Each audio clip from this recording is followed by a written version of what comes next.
yamukubise agakubira ngo papa naza ndakureka. Ariko uzareba umwana iyo yagiye akabona imbwa y'inkazi azayireba akareba se, hanyuma akakureba gutya. Hakaba n'igihe umufasha akaboko akajya gufata kugira ngo umurebe, kugira ngo akwereke kiriya atinya. Ariko kandi kiriya yakireba imbwa n'ubwo irimo kumumokera ntagire ubwo akakureba akabura atari ko wambwaye n'ubwo urimo kunkanga, dore ufite imbaraga.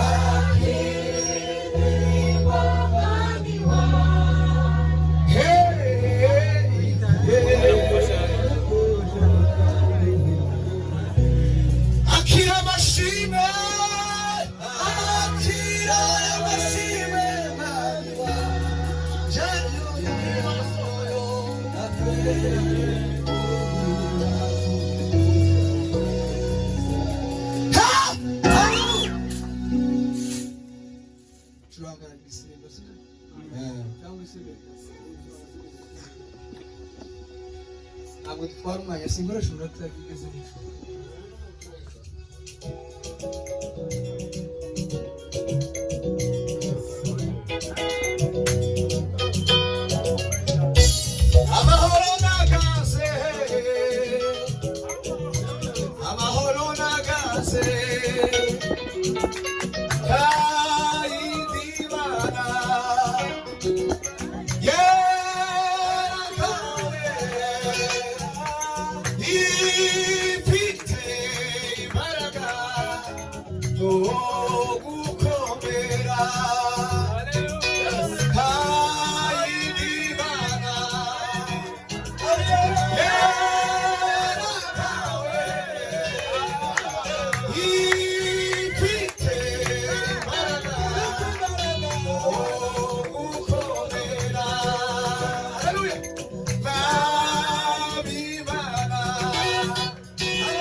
kugira ngo tuzabane namwe hano. Bwana sifiwe. Rero dushimiye ikaze mwaduhaye. Hari umugabo umwe yakundaga kwegereza abantu cyane, yari umunyagitaramo. Noneho ngo amaravuga ngo kubera ngo iyo umuntu bamwiyegereje neza ngo n'Imana Aburahamu barayiyegereje ngo ayiyegereze ngo bitume ivuga n'ibitovuga, kuko amasezerano Aburahamu yari amaranye igihe kirekire adafite umunsi nyawo, ariko umunsi Imana yaje ikarara ibararaye niba yarahazindukiye ngo biyegereje Imana we na Sara, hanyuma ibamenera ibanga. Irabura tukubona ndi hano, babwira amagambo abiri, ngiye kurimbura Sodoma. Hariho mwene Suriyo niba ari ukumva mukurayo, ariko kubera ibyishimo nta kindi kintu bizakora mu bubiko bw'Imana umutima unezerewe.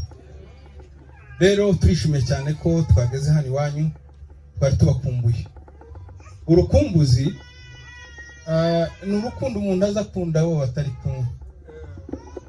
Mushobora kwibaza ngo sabo tutari kumwe bose turabakumbuye. Oya, ahubwo ubushize ibihe abantu bagiranye ubushize nibyo biza bituma bakumburana. Bwana sifiwe. Bene data twabanye Gisenyi, tugirana ibihe byiza. Nama mbakumbura ndavuga ngo nzongera ngaruka. Kandi urukundo nibwo kenshi rwatindije Yesu umusaraba, ntabwo ari abasumari bari bamurambye. Oya, kuko afite imbaraga zo kubikuraho, ariko kubera urukundo yari afite nibwo rwatumye atinda. Bwana sifiwe. Ikindi kandi dushimiye Imana ko kuriya amashimwe n'ibyo bijyo by'Imana. Dushimiye Imana ku mashimwe ya mwene data, ntabwo yari kwiriza Imana ubusa, kandi yo yaramugaburiye iby'ubugingo. Ndasubiramo, ntituri abanyabyaha kubera ko dukora ibyaha, ahubwo dukora ibyaha kubera ko turi abanyabyaha. Reka dusome ibyanditswe byera kugira ngo twumve agahorero k'umwuka.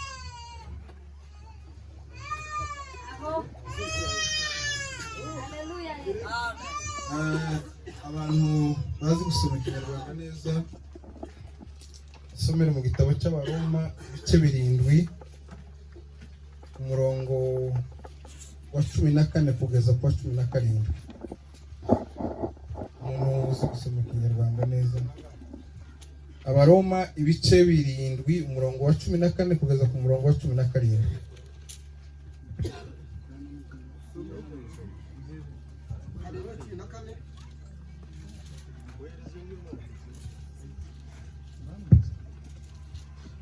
Aravuze ngo tuzi yuko amategeko ari ay'umwuka, ariko njyeweho ndi uwa kamere, ndetse naguwe gutegekwa n'ibyaha.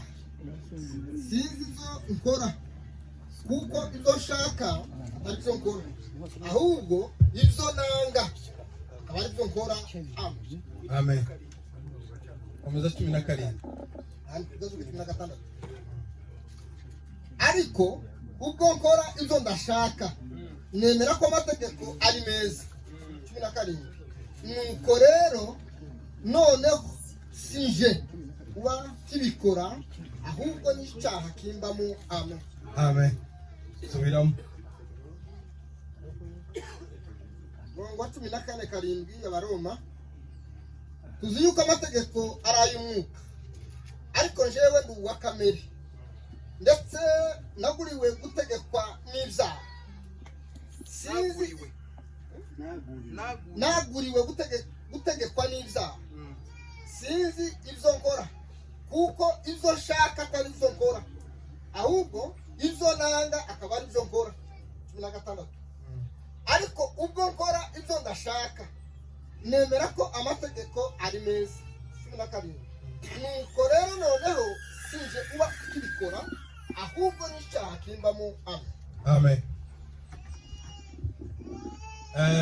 Tugiye kuganira amagambo asa naho agiye kuba amashasha mu matwi y'abantu, ariko n'ukumuka yaduhaye. Bwana sifiwe. Amen. Ijambo nko narivuze tugiye kuganira ni ijambo rivuga ngo ntituri abanyabyaha kubera ko dukora ibyaha, ahubwo dukora ibyaha kubera ko turi abanyabyaha. Bwana sifiwe.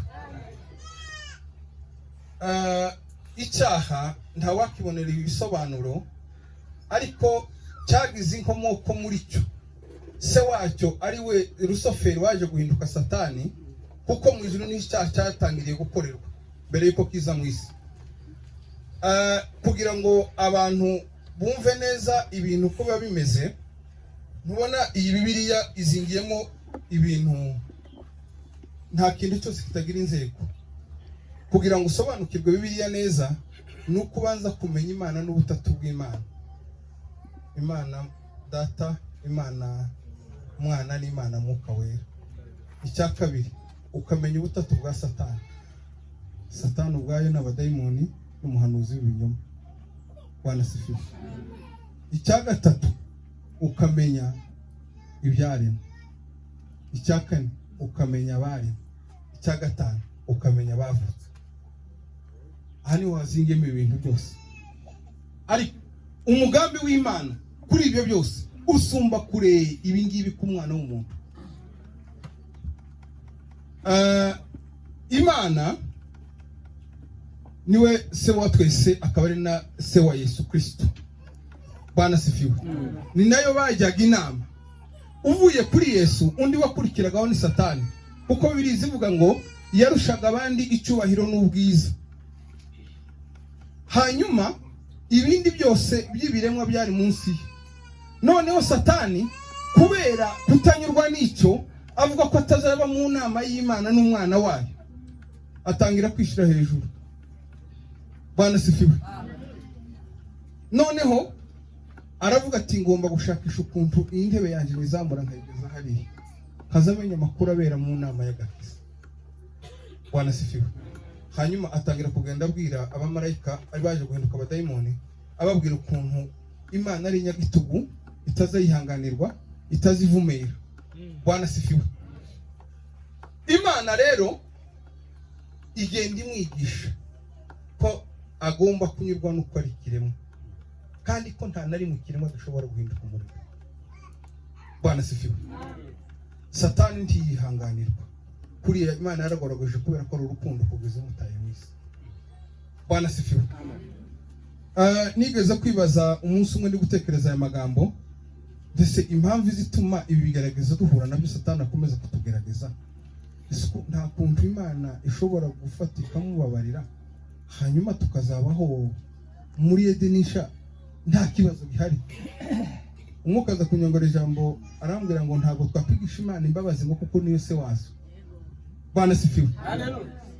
Kubera ko Imana yari yarateganyije uburyo izamara icyaha ubukana ibunyijije mu mwana wayo Yesu Kristo, niyo mpamvu yaretse Satani agakomeza akogeza imyaka yose yagiye ibaho. Imaze kumuhanura mu isi, kuko Satani Imana ije kumuhana icyo gihe ikamukuraho, yari kuba igaragaje icyo Satani yashakaga umutego yashaka kwigushamo, wo kuvuga ko atari inyembabazi, atari intavume. Ariko Imana iragenda irayireka ihanura mu isi. Bwana sifiwe. Kugira ngo umunsi umwe, Bwana sifiwe, izoze kwihanura ku musaraba. Yihanura ku musaraba imara imbaraga zose. Kibazo kubera kutamenya ibyo bintu, niyo mpamvu turi mu gutinya ibidutinya. Bwana sifiwe. Amen. Twihuse rero, Satani umunsi Imana yamuhanuye mu isi imukura mu ijuru, yagaragaje ubutabera bwayo no gukiranuka n'ukuntu ikunda icyubahiro cyane. Ariko umunsi umwana w'umuntu yacumuye, Imana yagaragaje urukundo rwayo rukomeye no gukiranuka n'imbabazi zayo yo gucungura umwana w'umuntu. Haleluya. Haleluya.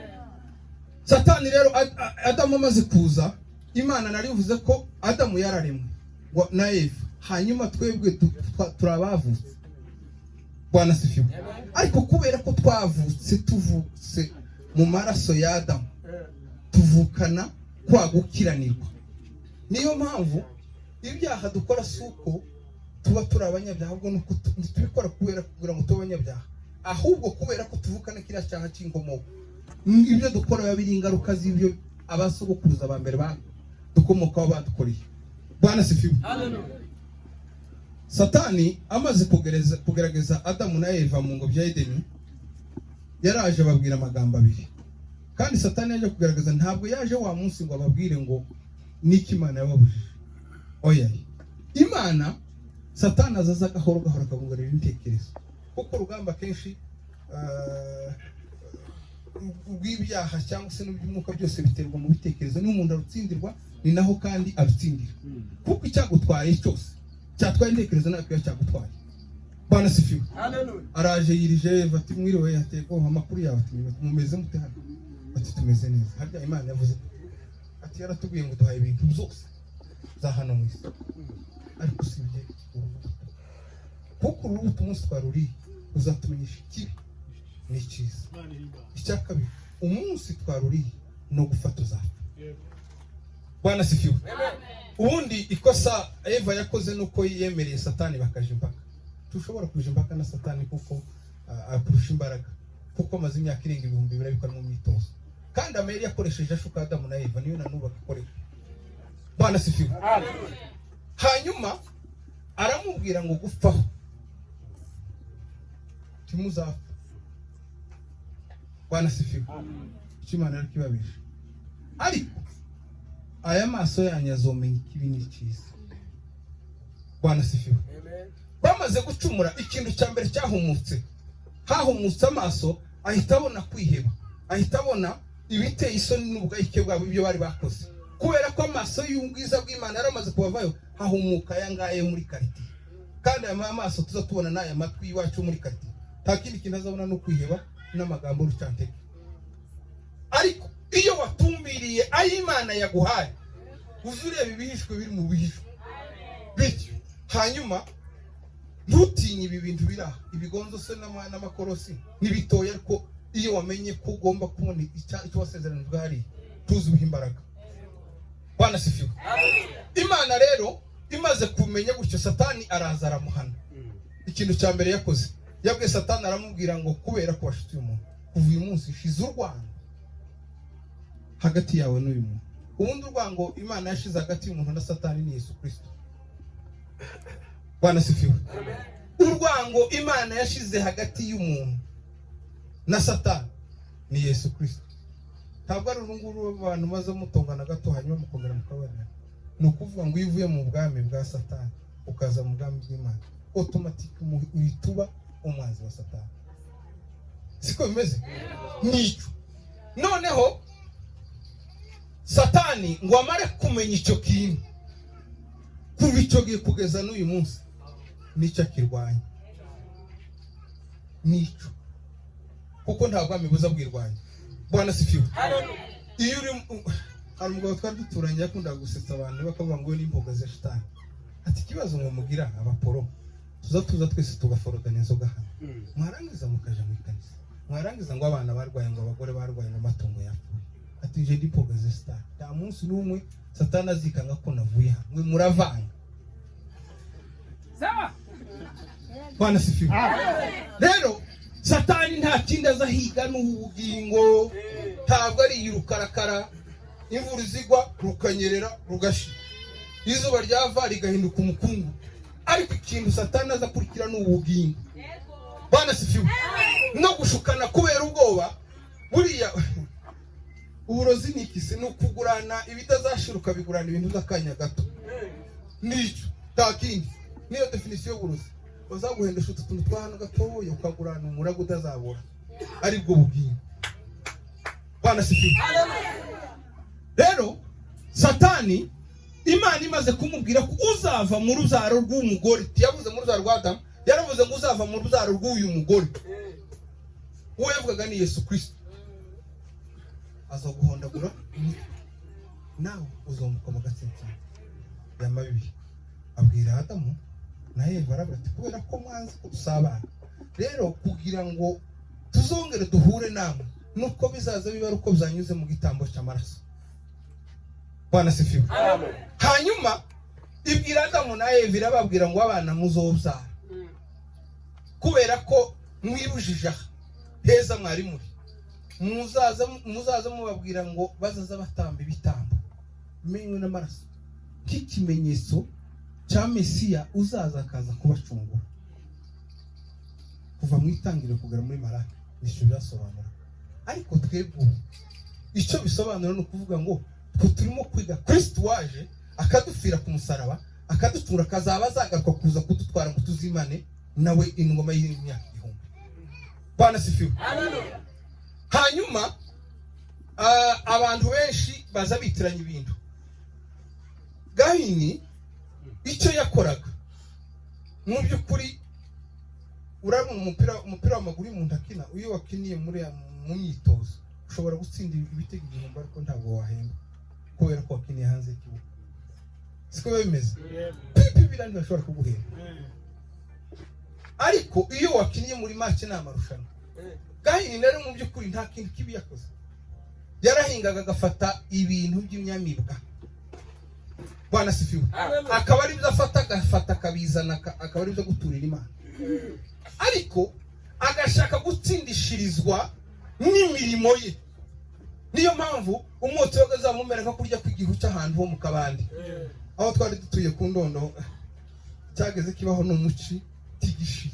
Kandi wari dutuye mu Gihamba hegeranye no mu Gikozi, hahoraga haba igihu, haba ku manywa, haba nijoro, haba muki, haba y'icagahira. Nuko byagendaga. Icyo byasabaga ni kimwe n'abafarisayo n'abasadukayo ndetse n'abanyedini bashaka ko abantu batsindishirizwa kubera imirimo yabo myiza, kandi imirimo kurya ni imitezo yo kwizera. Bwana sifiwe. Icyo byasabaga ko Gahini afata ibyo yakuye mu myaka ye akabizana bifite agaciro kangana n'amatungo ya Abeli. Bwana sifiwe. Hanyuma akaba ari byo atamba. Nicyo byasobanuraga, kuko Imana yari yarabwiye Adamu na Eva irabura ngo nzongera guhura namwe ari uko habayemo igitambo cy'amaraso. Bwana sifiwe. Hanyuma ntiyazumvira. Iwe yibona umwana mutoya, nje kubwira muri umuna wanjye umubwire ko niko gufata akora kuriya, noneho Imana ntiyishimira igitambo cye. Ariko icyabeye kubera ko yubahirizaga icyo Imana yamubwiye, niyo mpamvu cyumvirwa amugirira ishari. Ariko kandi Imana ishaka gusobanura urupfu ko Satani yababwiye ngo upfa undi muzapfa, ariko noneho hagiye kumusobanurira uko urupfu ruzaba, kuko ibiti byarasazaga n'inyamaswa zigapfa ntabyumva, ariko noneho hatangira kubyumvise umunsi yabonye byageze mu. Bwana sifiwe. Haleluya. Twihuse rero, Imana data itwigisha ko, Bwana sifiwe, amen, ibintu byose Yesu Kristo kwa kudapfa yari yarasezeranyije Adamu na Eva, hanyuma Satani akaza kubariganya. Icyo yababwiraga no kuvuga ngo nzogaruka nzane ufite imbaraga zimara ubukana bw'ibyaha, hanyuma akaza akabipfira ku musaraba akabimanira ubukana, hanyuma tukabona gukiranuka, tukabona twebwe gukiranuka kubonerwa umwana wayo, noneho kwa kudapfa kukangera kubonerwa muri Yesu Kristo. Bwana sifiwe. Nicyo Kristo nicyo Imana yari yaragambiriye kuva kera. Birizi vuga ngo batari muri Yesu Kristo, abari muri Yesu Kristo ntateka bazakirwa. Turi abanyabyaha kubera ko dukora ibyaha, ahubwo dukora ibyaha kubera ko turi abanyabyaha. Umuntu wese uvutse avuka n'icyaha cy'inkomoka kuri Adamu na Eva. Birizi vuga mu gitabo cya Roma ngo kuko bose bakoze ibyaha undi bashikira ubwami bw'Imana. Bwana sifiwe. Amina. Rero Yesu Kristo niwe mpongano, niwe gitambo kizima, kuko ibyakera byose byari gicucu cyashushanya kizaza. Bwana sifiwe. Hanyuma amaze kuza araza aradupfira ku musaraba, arazuka amara imbaraga z'ubukana bw'ibikangisho Satani yahoraga akangisha abantu. Buriya iyo umuntu wese akunda aho akomoka, iyo dupfuye umubiri uzusubira kwa nyina ari bwo butaka, siko umeze yirukarakara, hanyuma ubugingo bugasubira kwa se ari bwaturutse. Bwana sifiwe. Rero ikintu kiza kimara gusa ubukana bw'icyaha n'amaraso ya Yesu Kristo y'umuntu yayewe. Bwana sifiwe. Haleluya. Twihuta twasomye, reka nifashisha urugero rumwe. Hari abanyeshuri bigaga iby'ikiganga, iyo abantu bagiye gusoza baza bagenda bakakora stage, bakagera mu bitaro, hari n'abaza bagera no muri morgue bakajya kureba intumbi imeze umuntu yacikanye, ibyo bisaba n'ibindi.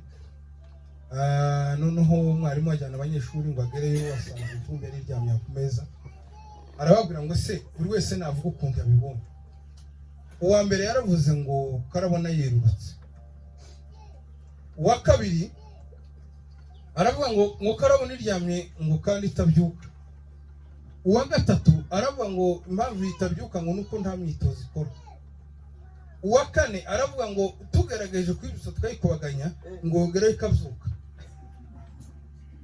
Wanasifiwe. Bagerageza kumvisha intumbi bishobora kongera kandi ikaba nzima kandi bidashoboka. Wanasifiwe. Amen. Intumbi ndi yitwa intumbi kubera ko iryamye mu isanduka, ahubwo yitwa intumbi kubera ko yapfuye. Wanasifiwe. Bibiliya ivuga ngo natwe twavutse dupfuye tuzize ibyaha byacu, ariko kubw'amaraso ya Yesu Kristo, haleluya, nicyo cyonyine kiza kituzura katugira abazima. Wanasifiwe. Ni ukuvuga ngo ntabwo ikigaragaza umupfu wari uko yapfuye, kuba imimerere yiwe ari uko aryamye mu isanduku, oya, ahubwo ni uko aba yapfuye. Dushobora kuba yapfuye mukamuzana mukamutera imibavu myiza, mukanamuzana mukamugeza no mu rusengero, yewe nta n'urubanza afite, mukamurimbisha ibyo byose abantu bazamukorera, ariko ni intumbi. Wanasifiwe. Ariko ikintu cyonyine kiza kizura umuntu kikamukura mu bapfu, wanasifiwe, ni amaraso ya Yesu Kristo. Kandi gupfa hari ugupfa k'umuko gusanzwe abantu bakaguhabwa, ariko kandi Bibiliya ivuga ngo ni ukwimuka, ni ukuvanuka aje hariya, kandi iminsi umuntu amara yose ku isi ayimara yitegura gupfa. Kandi aho tuzabana hiteka, haba heza cyangwa habi, umuntu wese nahaza hategura, ari ubugingo bw'iteka zose bitegurira hano, ari na Gehenumu. Iyo gano n'ibintu byose basigaye bagenda, ntubona uko ari ubushuhe, ariko bashobora gushyiramo ibintu bikonjesha bikagabanuka ubushuhe. Ariko Gehenumu kugeza umunsi nta bushakashatsi buragiye burarekana ko hari ukuntu bashobora kugabanya ubukana bw'umuriro. Ariko kandi Gehenumu ntabwo itangirira mu gihe abantu bagiye gutabwa mu muriro w'iteka, ahubwo itangirira mu gihe abantu bahishurirwa ibyo bakagombye kuba barakoze, ariko kwizera umwana wa Yesu Kristo, hanyuma ntibabikore kugeza ubwo bazabyicuriza barimo kuborogera hariya. Wanasifiwe. Rero Bibiliya iravuga, aho dusomye mu gitabo cy'Abaroma ibice 7 umurongo wa 14, haravuga ngo ngira ngo nkora ibyiza ngakora ibibi. Mu gihe rero ibyo nifuza nibiba ari ibyo nkora, si ibyo ubikora, ahubwo n'icyaha kimbamo. Wanasifiwe.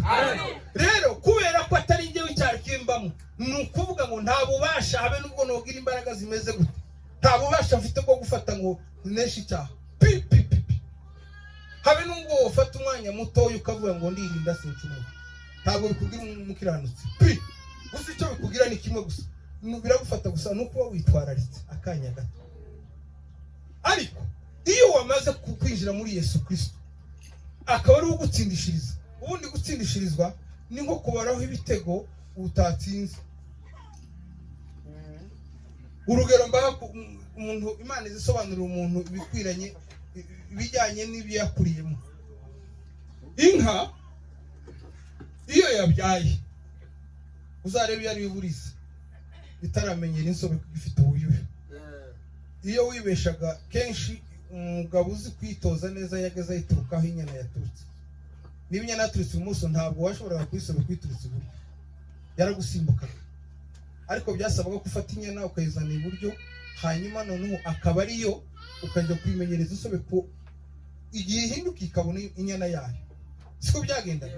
Noneho kubera imbabazi ngifite inyana yayo ikareta, yamara kureta ugakama amata, ariya mata uzukama si wowe yayareteye, oya, yayareteye inyana yayo, wowe ukayaprofitiramo. Wanasifiwe. Natwe rero Imana itakurebeye muri Yesu Kristo, isi kurebana kwera no gukiranuka, kandi ngo n'abamarayika izi bakwitamo gutya amaso gutya, ukamibona gusa n'abantu banduye bari muri puperi. Ariko iyi kurebeye gusa mu mwana wayo, ni ukuvuga ngo izigenda ikamifata bya byaha byose ikabireba, yabireba umwana wayo tukaba twagaragara gukiranuka. umwana wayo. Ni nka kwa kundi zubona inka iziza gusa ikareba inyana yayo. Iyo inka watangira kuyitoza ikiri uburiza, tiwageze wimira inyana, wageze ukama amabera abiri indi inyana irimo kuyonka. Siko byageze bigenda. Inka igahindukira yabona inyana, uzareba inyana yose yaryohewe itari insindirano zirano n'izitsimba, uzona amata zigene ngo Yesu we numvise kugira neza kwawe, ikazunguza umurizo. Inyana nayo ikayibona igashima ati ndashimye. Bibiri zivuga ngo byaremwe byose. Bwana sifiwe. Nico noneho wamara kumenyera gahoro gahoro ukabona kuzugende bakayimira. Ariko kubera ko umuntu kutanyurwa no kwikunda no kwikubira, nicyo gituma umuntu azarindira. Amarindira muzi icyo aricyo? Amarindira ubundi gukama amata, ikintu cyose gikunda umubyeyi wacu. Hanyuma noneho abantu kubera kutanyurwa, umuntu wangaburiye nta kibazo, ariko noneho reka nguhe amakeya naje sigira umwana. Siko biza bigenda. Noneho umuntu kubera kwakunda no kutanyurwa, agasubira akaja gutera ku mwana ayinka yasigiye inyana yayo, ukaza kuyarindira. Buriya kurindira n'icyaha. Kandi uzarebe n'inka yamenyerewe kurindirwa, izibimenyera ikareta makeya bwa mbere, ikaba none nta bundi buhungiro. Kubera ko kuramya ntabwo ari ukuririmba, ahubwo ni igikorwa cyose umuntu wese akoze usibye icyaha gihinduka igikorwa cyo kuramya no guhimbaza.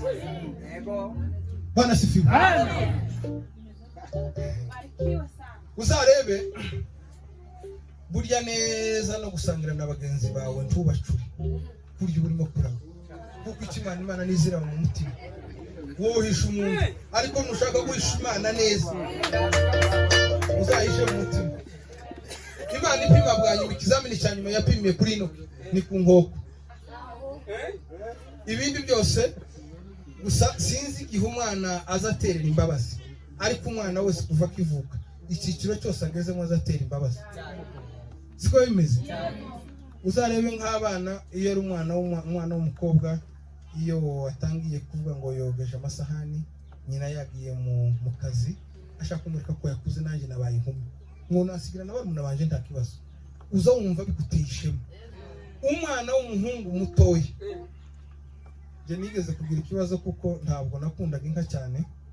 Iyo naragiraga zararara munsi zitaraye zikona, umunsi tone zikonsa, ntabwo byakundaga. Byasabaga ko umunsi mbere yuko bampa gahunda ndi bukore ko mbanza kubihanirwa mbere. Noneho papa yakundaga inka cyane, mu buryo we yagazamenye n'amasaha twari tuyazi mu mutwe. Saa sita zuzuye ariko uzaza ushobora ubimenya gute nta saha, ngo igihe igicucucu cyawe kizaba kingana n'ako gatwe kawe kurasira hano mu ruhande, ariko uzaza ushoboye zigende hariya zigaruke zirisha ubwatsi burimo akamwe. Noneho umwana w'umukuru wanjye akaba umeze nka papa. Umunsi umwe ndamubwira inka zaraye dutahe, atoya ati sindara sogokuru sinti yarara amata. N'umwana asararira ati ntibishoboka, ndataha ndamusiga. Noneho aragenda habaye saa 5 twaraye hanze twese, kubera ko yagiye kuvuga ngo ararindira tuja kumureba. Noneho ubwana bura ntiyabimenya neza, ariko inka zararaga basohoraga inyana kugira ngo zabire za nyina, iyo ziri zarazumvaga zigataha. Ariko icyo yarabikoreye niki, wenda si ukundi gukunda n'ubufura n'ibindi, ahubwo n'imyaka yaragezemo iyo kumva ashaka kugaragariza umubyeyi ko nawe amaze kuba umugabo. Urumva ni nicyo gihe n'ubwo rwero Isaka yaragezemo, ugiye se yaragiye kumutamba, kuko anamuganiriza aramubwira ko tugiye igitambo kirava. Urumva ko aramaze kugutubwira, aramubwira Imana izironke. Bwana sifiwe. Amen. Inoki rero ngo yaba yicaye ari kumwe n'abana barimo kuganira. Warabona abana bakundanye, kurya kenshi urukundo rw'abana buterwa nuko ababyeyi babakundanye. Naho ngaho niho ruzingi. Uzarebe uko ubanye n'umugabo, niba wubaha umugabo uri umugore, n'umwana wawe yazashaka azubaha umugabo. Kandi niba usuzugura umugabo, n'umwana wawe yazashaka niko bizogenda. Kandi niba uri umugabo usuzugura umugore ukanamukubita, n'umwana wawe nuko ntawe uzi utanga icyo adafite. Bwana sifiwe. Ariko ngo Enoki iyo yicaraga ari kumwe n'umugore we akari kumwe n'abana barimo kuganira, ariko uzi abana iyo barimo kuganira bishimye nta kindi kintu cyiza kibaho. Ngo yageze aho nari umucagati, ngo yagenda yicaye ari kumwe n'abandi bagabo barimo kuganira, ariko uzi kuvuga nk'amagambo y'igitaramo cyangwa nk'abantu bagiye nko kuri Benezeri nko mu Minembwe twari dutuye ku Ndondo, benshi ntibageze bakunda kugenda, bageze bakurindira wagiye ngo agaruka babwire amakuru, kandi iyo yagaruka akayavuga bwabaga nk'ari nk'amateraniro y'akabiri abaye abantu bakanezera. Bwana sifiwe. Noneho igihe ayo makuru nandi yibicaranaga n'abagabo kenshi ntibakunda kugambana, cyo kugambana sinzi ni ibintu bizaduka bije ubu ngubu, ariko kenshi kera abagabo iyo bicaraga bakavuga bavugaga amahame y'ibigenga abantu, ubufura n'imfizi nziza n'imiryango isabwamo abageni, sibyo bavugaga. Ariko ubu ngubu kubera ko bavuga ngo ni cyari icyicaro cy'abagabo kaje guhinduka agatorero kubera ko katakivugirwamo ibitagira umumaro kandi n'ibintu bitazaramba. Ariko ngo no kwicara gutya ari kumwe n'abagabo ngo kumva n'umucagati, ariko ngo yagenda yicaye gutya ariko yageze imbere y'Imana ubwenge bugashira. Imana iramurebera bwa ngo no kibo ngo kugira ngo umeze ngutera irungu. Bwana sifiwe. Nino mujana ariko ikizamini cyanyuma ngo Bwana sifiwe. Imana yihindura babandi tuza dusuzugura. Bwana sifiwe. Irazira yihindura umuntu w'umukene, araza arateka ngo amare guteka kubera ko Imana ireba mu mutima ngo basangizane, abona barasangiye ngo afite n'ubufura n'urukundo, iramura ngo mperekeze. Ikintu biri zivuga tazivuga ni uburyo umugore n'abana basigaye tibabajije, ntawe bigeze baje kurangisha ngo baje ku mudugudu baje kwati twavuze umuntu cyangwa baje kuri polisi. Oya, tufite kugeza niyo munsi. Bwana sifiwe. Rero iyo Kristo yamaze kugeramo nta kintu uzi cyari mwigisha, kandi gukiranuka ntabwo ari iby'amagambo, ni ibikorwa iyo Kristo yamaze kukugeramo aza guhindura. Kenshi kinyoma kizacera urabo ntizacera imbuto. Niyo mpamvu Satani azavuga ntazavuga kinyoma, azavuga kuri kutuzuye. Yarabavuye ngo gufondi muzapfa kandi barapfuye, ariko aravuga ngo muzomenya ikibi n'icyiza, icyo barakimenye. Bwana sifiwe. Ariko iyo rwageze muri Kristo ikintu cya mbere biza biguhindura, kamere igashira ukaba musha. Ntabwo gutsindishirizwa kwacu biterwa no kuvuga ngo ni imirimo ngo gutsinda ibitego ukabitsindira hanze ntishobora guhemba, kuko amategeko atangira ari 668 ananira abantu. Bukeye Imana iramanura yageze 10 ananira abantu. Bukeye irayazaniye yagira abiri rimwe. Nicyo bisobanura kiriya giti ukundisha Imana yawe umutima wawe wose, ni kiriya giti. Icya kabiri andi yose 8 n'atanu n'abantu n'inshuti n'abavandimwe, kunde mugenzi wawe nk'uko wikunda, kandi uwo wikunda uwo ukunda ntiwamuhemukira. Tumubona iki kibazo abantu basigaye bafite inyigisho z'inzaduka zijanye no kuvuga ngo ubuntu si bubi, ariko iyo bwakugeze mu buza guhinduka.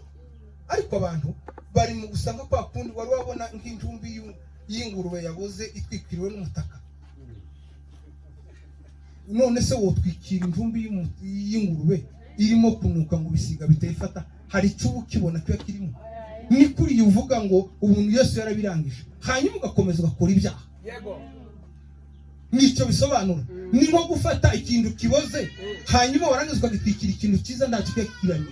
Ariko urukundo rwa Kristo iyo wamaze kumenya icyo yakoze ku musaraba i Kalvari, urugero mba none se ndimubona basaza twe twakuze uwo sogokuru yirahira kandi tunamuzi, n'abakazana baza bakamwirahira ko yamugabiye. Siko byageze bigenda nabuzukuru yarakugabiye iki ingimi, kandi yanaheze no kwituza akayituza nawe. Siko byabaga bimeze. Ariko kubera ko yakugabiye wageze ushaka ko isi yose imenya ko ari wa muntu wakugabiye. Ikintu cyose no kubesha umwana ngo ndakuzanira bombo ntuyizane, n'icyaha cyo kwica umuntu cyose zanganaga imbere y'Imana ko igihano ari ukurimba. Ariko Yesu Kristo aravuga ngo reka nze niyambike ibyo byaha byawe byose, hanyuma nindangiza wowe nkubwira umwereje gupfira. Uwo muntu abikubwiye hanyuma icyo gusaba ntiwagikora.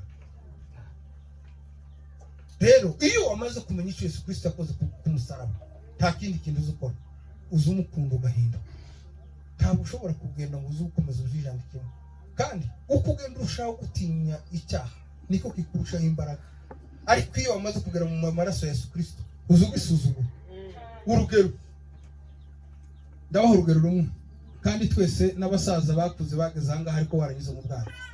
Umubyeyi yakubwiraga ngo haraza abashitsi, ariko izi mboga ntuzikoreho. Siko byagendaga. Haraza abashitsi, kandi abashitsi baje ni abashitsi ba papa, ko nibo baba mu nzu yatinyaga. Waragenda ukaje gukina n'abana hanze, kagatima kagakubita, ukagaruka ukaza guhurira na mama wawe wagiye kujabura. Siko byagendaga. Hanyuma niki byagenze gute? Atoye ese imboga utampaye ngewe ndi umwana wawe, kandi cyatangaza wasangaga zimeze n'izo wari. Ariko kubera ko ari ikindi yakubujije kandi akagitindaho, cyahoraga gitinda mu bwonko bwawe, ukaza gushiduka wakivuyemo. Ariko iyo wasuzuguye ikintu, uko twese ukano turi abagabo, ntawe ushobora gufata ngo uwo wasanga ari gutaba kondo wahita ubona ko yasaze. Ariko kandi iyo wasanze hano hari ikiziba, ikintu uzi ukora, uzi ugenda ugakebaguza kugira ngo batajya kugutera icyombo. Nicyo kintu uzi ukora, uzi ukirinda, wagisuzuguye. Rero ni ukuvuga ngo ibyaha n'ibikomanga ku mutima tukagipaka, tumbira gusa Yesu Kristo, kuko dushobora kubwira Satani ngo ya utarabwira Yesu ngo ya, nibo wenyine wamunesheje, wenyine. Uzareba umwana, uzi kubwira umwana bazi ko ise ashoboye byose. Niyo umukubise azakubwira ngo ni papa naza ndakureka, ariko uzareba umwana iyo yagiye akabona imbwa y'inkazi, azayireba akareba se, hanyuma akakureba gutya. Hakaba n'igihe umufasha akaboko akajya gufata kugira ngo umurebe, kugira ngo akwereke kiriya atinye. Ariko kandi kiriya yakireba imbwa nubwo irimo kumumokera, ntagire ubwo akakureba akabura atari ko wambwaye nubwo urimo kunkanga, dore ufite imbaraga. Bwana sifiwe. Ni ukuvuga ngo nawe kubera ko dufite uwanesheje icyatunesheje, Bwana sifiwe, niwe twazanye ariwe Yesu Kristo, n'ufite imbaraga zo kunesha icyakunesheje. Bwana sifiwe. Mu gitabo cy'Abaroma dusoza haravuga ngo itegeko ry'ubuntu butanga ubugingo ryarabonetse, ritwemerera ko twongera gukora ibyaha, ni naryo bidutsindishiriza. Bwana sifiwe. Mukunde Yesu, mwongere mu mukunde, kuko niwe waje kudukunda. Kuko tidukora ibi ngibi kubera kugira ngo dukizwe, ahubwo tubikora kubera ko twakijijwe. Bwana sifiwe. Icyo Yesu Kristo yakoze ku musaraba nicyo cyari cyarananiye abantu, kandi ngo amare ahita agenda arabifata ariyehereza abantu bose bari batuye isi, araza aradupfira. Hari n'abantu baza bashaka kuvuga ngo ikibazo cyabaye ngo kuriya Baraba se iwe ari gucungurwa ryari? Iyo bari baje kuba byari kugenda gute? Ariko kuriya Yesu Kristo kubera ko Imana yari yabiteganyije ko ari uzaza akadupfira ku musaraba, niyo mpamvu bari kuyuriye. Bwana sifiwe. Rero dukunde Kristo. Ubu yicaye iburyo bwa se, yaje ari nk'intama ariko azagaruka ari nk'intare. Niko Yohana yamubonye mu gitabo cy'Izayishuka, ngo yaravuze ngo ari icyamaze gutangiye kurira kubera agahinda no kwiheba. Umumarayika aramubwira ngo Yohana we, ngo dore intare y'umuryango wa Yuda, ngo yaranesheje. Kubera ukuntu yabonaga abo yafiriye kuva icyo gihe, natwe turimo abamwizeye bose, ngo arebe ibyishimo byamushize imbere ari twebwe namwe n'abandi bose. Bwana sifiwe. Ngo nicyo cyatumye abitumbira, bituma atita ku isoni z'umusaraba. Bwana sifiwe. Gusa icyiza cyo tuzagana nitugera mu ijuru, uwo tutazasanga utaragezeyo tuzamwibuka ukundi, ariko kandi uwo tuzasanga ntituzomuyoberwa. Bwana sifiwe. Nicyo kintu nabwo abantu bazabaza ngo tuzoba ngo niki cyago dukundishije, kubera ubwiza n'ibyishimo tuzaba dufite, tuzaba tunyuzwe n'ibyo. Rero bene data, buri wese mu gihe cye ahinduke abone guhindura abandi. Ijambo ry'Imana rituganze. Bene data, kunda gutambira Yesu niba mahari iminota yari kihari, tube nk'abacugutira Yesu umubiri mu gihe kudutije, kuko uyu mubiri Imana izikorera mu mubiri muzima. Bwana sifiwe. Kuko ikindi Dawudi ntabwo yigeze aturusha kuramya no guhimbaza gusa icyo aturushije ni kimwe gusa, ni intego yabikoranye, nicyo intego yonyine, kubera ko Imana ziturebera mu ntego. Niyo mpamvu muza musengera abarwayi ntihagire igihinduka, ariko kubera ko uwabisenganye intego Imana nizireba. Rero bene data nibahaguruke tube nk'abafa nko minota nk'itatu, hanyuma dukurure Imana ubwatsi. Papa agukaga niwe twavanye kure, ucuranga igisirimba kiturimo, ucuranga bazi nka kinjya mu mugenzo wawe curanze mbere tugitangira asanga. Yes, bayandire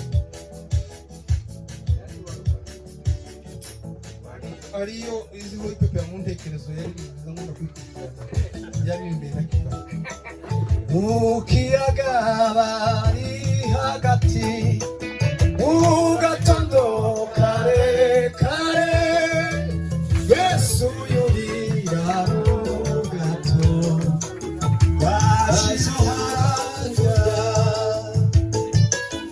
ukiyaga bari hagati ugatondo kare kare Yesu yurira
If I give you